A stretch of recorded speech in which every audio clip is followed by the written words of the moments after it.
আসানসোল বিজেপির সাংবাদিক বৈঠকে বিজেপির অমিত মালব্য। এটা দুর্ভাগ্যজনক। পশ্চিমবঙ্গ কোনো রাজনৈতিক সংগঠন, রাজনৈতিক কর্মসূচি হোক বা সামাজিক সংস্থার কর্মসূচি হোক, যেটা মুখ্যমন্ত্রী বিচারধারার বিবৃত সংগঠন কাজকর্মের জন্য আদালতে যেতে হয়। মোহন ভাগবত কর্মসূচির জন্য হাইকোর্ট অনুমতি দিয়েছে, বহু সংখ্যক ভিড় হবে। কেন্দ্র বাজেট নিয়ে সাংবাদিকদের সামনে তুলে ধরেন। রাজ্য সরকারের বাজেট নিয়ে বলেন, এটা মমতা বন্দ্যোপাধ্যায়ের সরকারের শেষ বাজেট। আগামী বাজেট নির্বাচনের পর বিজেপি সরকার করবে। এখানের স্থানীয় ইন্ডাস্ট্রিজ রিভাইজ করার জন্য পুরো অ্যাকশন প্ল্যান নিয়ে আসা হবে। এই যে ইন্ডাস্ট্রিজ পশ্চিমবঙ্গে বন্ধ হচ্ছে, এই চিন্তার বিষয়, নতুন নিবেশ আসছে না। ये जो बजट पश्चिम बंगाल की सरकार ने इस बार पेश किया है, ये ममता बनर्जी की सरकार का आखिरी बजट है। अगले साल चुनाव के बाद भारतीय जनता पार्टी की जो सरकार यहाँ बनेगी, वो यहाँ की स्थानीय इंडस्ट्रीज को रिवाइव करने के लिए पूरा एक एक्शन प्लान लेकर आएगी और केंद्र से जो सहायता उसके लिए लगेगी उसको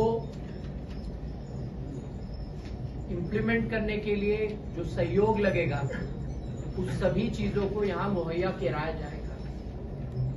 ये जो इंडस्ट्रीज पश्चिम बंगाल में बंद हो रही हैं, ये चिंताजनक है। पिछले 5 साल में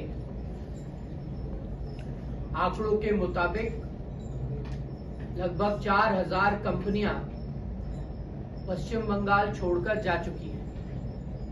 लॉ एंड ऑर्डर की स्थिति यहां इतनी खराब है कि नया निवेश नहीं आ रहा है और इन सब चीजों के लिए जिम्मेदार यहां की स्थानीय सरकार है, ममता बनर्जी की सरकार है। आपकी चिंता बिल्कुल जायज है और इन सभी चिंताओं का समाधान तभी संभव है जब ममता बनर्जी की यहां से विदाई हो जाएगी और 2026 के चुनावों के बाद पश्चिम बंगाल को दोबारा उसकी जो ग्लोरी थी उस पर पहुंचाना भारतीय जनता पार्टी की सरकार का लक्ष्य होगा, उद्देश्य होगा। लेकिन मैं पुनः दोहराता हूं, ये तभी संभव होगा जब यहाँ पर ममता बनर्जी की सरकार की विदाई होगी और भारतीय जनता पार्टी की सरकार यहाँ बनेगी।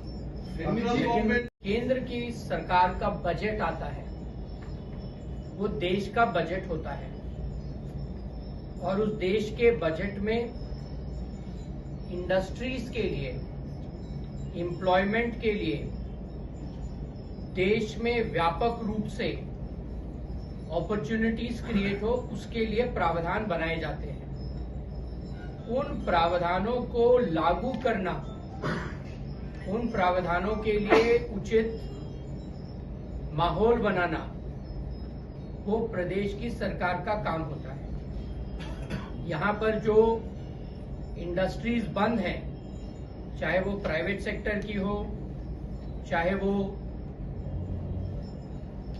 प्रदेश की हो या फिर सेंट्रल गवर्नमेंट की एंटरप्राइजेज हो, वो तभी यहाँ पर संभव हो सकती हैं जब यहाँ पर न्याय और कानून व्यवस्था ठीक होगी, जब यहाँ पर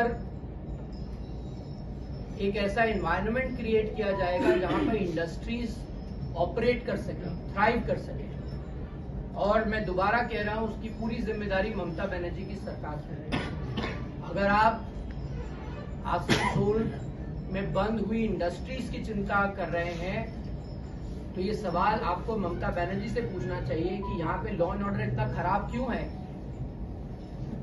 यहाँ पर एक्सटॉर्शन क्यों होता है, यहाँ सिंडिकेट्स क्यों चलते हैं, यहाँ पर कर्मचारियों का शोषण क्यों होता है, यहाँ पर आपके सांसद विधायक कट मनी के रैकेट में क्यों इन्वॉल्व हैं। ये सारे सवाल आपको ममता बनर्जी की सरकार से पूछने हैं। क्यों बाकी प्रदेशों में, बाकी राज्यों में इंडस्ट्रीज जा रही हैं, क्यों ऐसा हो रहा है कि वहां इन्वेस्टमेंट आ रहा है, क्यों ऐसा हो रहा है कि पश्चिम बंगाल में एफडीआई, जो देश में एफडीआई आ रहा है उसका 1% से कम पश्चिम बंगाल में आ रहा है। ऐसा क्यों हो रहा है कि पिछले 5 सालों में 4000 कंपनियां, उसमें कई लिस्टेड कंपनियां बंद हो गई हैं। ये सारे सवाल आपके जायज हैं, लेकिन ममता बनर्जी के लिए होने चाहिए। देखिए, आज पश्चिम बंगाल में हर लोकसभा से 1.5 लाख आदमी बाहर काम करने जाता है। श्रमजीवी श्रमिक जिसको कहते हैं, परजीवी श्रमिक जिसको कहते हैं।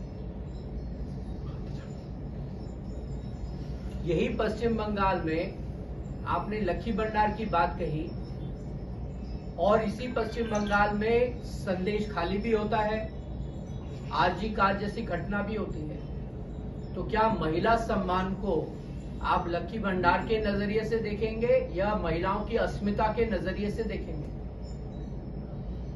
अगर संदेश खाली होता है तो ये ममता बनर्जी की छवि पे एक बहुत बड़ा दाग है। महिलाओं के सम्मान की बात करना एक बात होती है, उनको सशक्त बनाना दूसरी बात होती है, और उनका सम्मान करना उसके ऊपर होता है। और भारतीय जनता पार्टी की जब सरकार आएगी तो वो महिलाओं के लिए ठोस कदम उठाएगी। हमने पश्चिम बंगाल में महिलाओं को जो आर्थिक समर्थन देना है उचित स्तर पर हमारी सरकार देगी, हमारे संकल्प पत्र का वो हिस्सा होगा, इसलिए आप निश्चिंत रहें। लेकिन महिला सम्मान के साथ हम कोई भी सौदा नहीं करेंगे, ये भी हम तय रूप से कह सकते हैं।